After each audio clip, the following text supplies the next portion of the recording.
Siguro I just wanna know how it's been to have your own business. Bongga po magkaroon ng before Drag Race, may business na ako, which is wig business. So parang hindi ko po na-imagine ever na magkakaroon ako ng sariling club. Parang feeling ko unreachable siya for drag queens. Lalo dito sa Pilipinas, knowing yung landscape ng drag before Drag Race and all that. Kasi before pandemic, yung mga TFs namin talagang ang mabibili mo lang ay mga damit na gagamitin mo sa performances. So wala ka ng life talaga out of the clubs, ganyan. Pero ngayon na because of Drag Race Philippines, because sa mga tao nagtitiwala sa amin, like sila RS, sila Louie, lahat ng mga yan, ngayon meron ng club, and kaya ngayon nag-give back kami sa community kasi alam namin na madaming kasing talented namin, madaming mga deserving din na magkaroon ng platform katulad dito. For me naman, it feels very correct. Tsaka nakaka-proud na itong business namin to hindi para sa amin, kundi para dun sa mga younger generations of drag queens na kailangan ng bahay, kailangan ng stage na mapapakita nila yung talent nila. And kasi ito yung mga meron kami before pero hindi sa amin. Pero ngayon meron kaming platform na sa amin pero i-share namin sa iba. So parang ang sarap sa feeling na nakakapag-pay forward para sa future generations.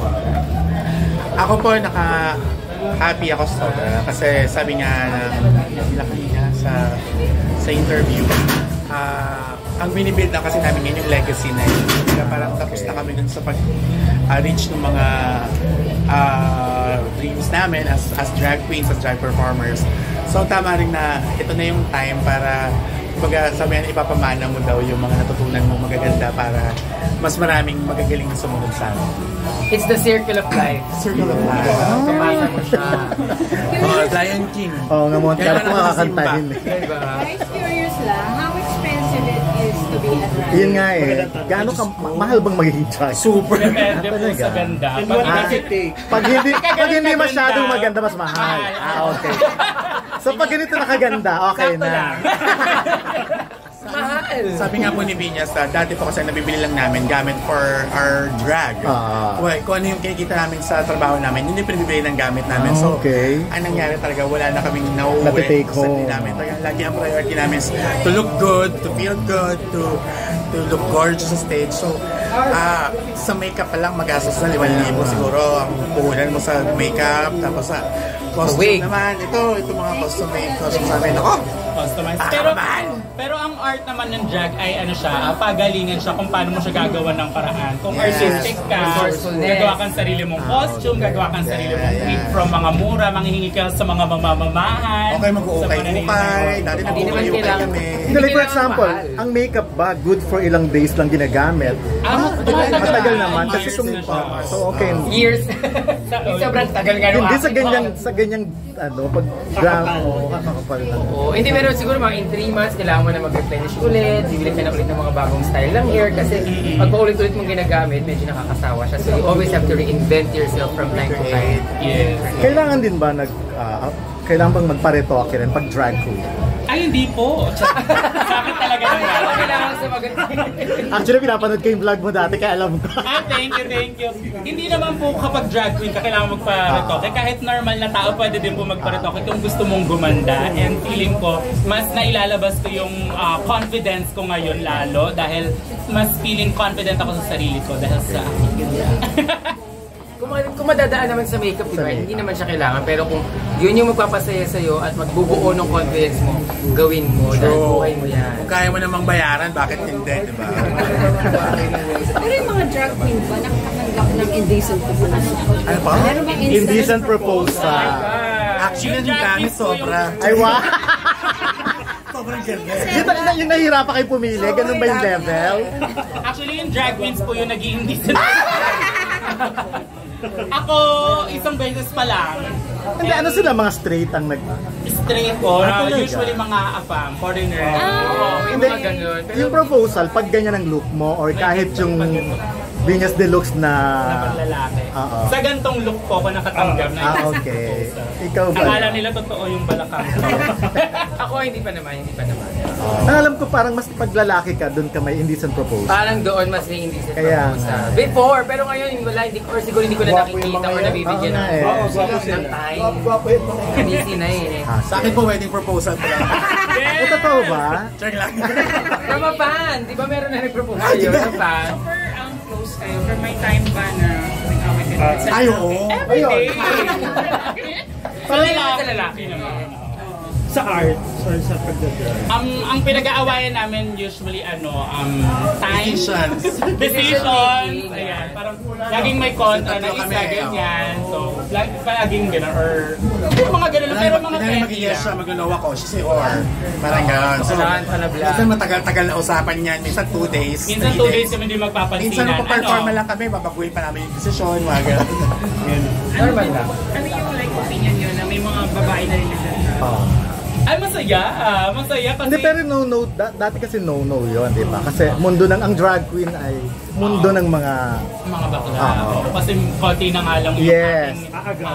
Yun nga sinasabi ko kanina sa dalawang babae. Hindi naman tayo naagawan, feeling ko. Feeling ko nag-share lang tayo. Lumaki pa nga lalo yung And circle. itong mga drag queens din na to, parang katulad ni Ninja, hindi siya confident umakyat sa stage kapag hindi siya in drag.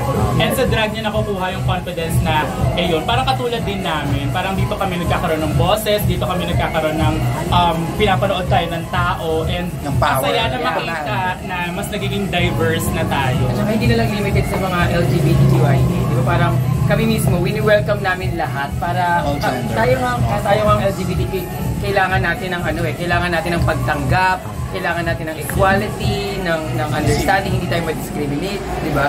So dapat hindi natin sila gawin sa mga gustong gumawa ng drag. Pero aside from yung investment yung sa rampa, ano pang mga na-invest mo? May nakabili kayo ng new? Lalo na yung winner, syempre, laki ng premyo mo, di ba? Investment talaga. Wala pa nga may pabibigay po ba? Isang ikaw daw, pwede. Actually, nag-ipon pa rin po talaga ako kasi ako pong biglang mag-dive na lang sa idea na hindi pa ba ako ready. So, ito po, yung rampa lang muna yung inunahan kong sugalan kasi parang hindi pa ako talaga ka-confident sa business. Pero Fresh, do you still plan to join international drag competitions? Why not, di ba? Kapag natawagan po tayo, bakit hindi? Hindi, ano mang process pag ganon? Tatawagan kayo o kayo mag-audition? So si Marina. Inintayin po yun. Yes. So kailangan natin itong mga ganitong write-up, saan magpapaingay. Pakita nila. Yes, para ma-invite Visible Salamat kami po. online. Ladies, lahat ba kayo happy ang love life? Ayan ang love life. Pwede bang happy lang? Happy naman ang love life. Silang dalawa may love life. Ako po, happy to be single. I have lots of boyfriends. Lots of boyfriends! Happy ang love Super life. happy to be single. Yung last question ko lang, behind closed doors, pag wala ng makeup, who are you guys? I am Christian Vinyas. I'm Rodolfo Gabriel. Hindi pa rin ako pero siguro mas tahimik, mas chill, mas relaxed. Mas relaxed, ganyan. So, yun yung duality na pinaglalaroan mo. Pero ayun, yung out of drag naman namin, sila yung nagiging busy para maging maganda kami ngayon. Yes. Sila yung nagtatrabaho bago kami naging ganito. They work hand in hand talaga. Ako pag nakadrag, gusto ko ganito, madaming tao, ganyan. Pero sa bahay, gusto ko mag-isa lang ako. Pero yung kilos, yung salita, Pareho. Same lang parang hindi kayo nagtatransform kung... Mas magalang siguro pag out of drag. Mas nag-o-opo. Mas mabait. Okay. Pareho pa din. Pag naka-drag, mas confident siguro. Mas fierce. Mas powerful. Ako last na lang, si Paolo Ballesteros ulit ang host ng drag. Yes. So, any reaction? Kasi siyempre dati may mga protest na dapat si Vice ganda or yung mga ganda. Kayo, lalo kayo na nanggaling kayo. Deserve naman talaga ni Mama Paolo yung opportunity and platform na binigay sa kanya. Kasi parang sobrang tagal na ni Mama Pao sa industry and marami rin siyang ginawang efforts para makilala siya at mapansin siya. So, Drag Race Philippines talagang Kanya na yan. Kay Mama For Pao me, na yan. deserve din ni Mama Pao. Kasi isa siyang totoong drag queen. Imagine niyo, gumagawa din siya ng sarili niyang damit, sarili niyang hair, sarili niyang makeup. Lahat ng ginagawa ng drag queen, ginagawa din niya. And alam niya talaga kung ano nangyari. Kasi dati sa O-Bar, sa Nectar, ganyan, nanonood din sa amin si Mama Pao. So, familiar din siya sa landscape ng drag. So, I think sobrang deserve niya talaga. And Totoo, deserve. kahit tinago mo yung pangalan niya, di ba? Yes! The inspiration ko talaga si Mama Pao, bago pa po kami nag-drag race, ay nagkakasama po kami sa mga projects. Kumbaga, sa tagal nga naman na nag-makeup po siya, dito transform, deserve talaga kasi siya talagang gumagawa noon bago pa kami nagkaroon ng makeup transformation contest na gano'n. Nauna talaga siyang gumagawa noon bago kami nag-drag race, nauna na siya noon. So, yung talent na hindi naman talaga yung basta-basta nakukuha ng kahit sino. Kaya deserve Mama Pao po yun. Kaya abangan natin yung Drag Race Philippines Season 3 kasi Malapit naglabas na. na ng teaser. Kanina. Mama Pao, kanina. Kahapon yung teaser. Ang ganda, ang payat ni Black and Mama white. Pao. Black and white sila. So, Abangan ng next yes! Oh my Thank gosh! you.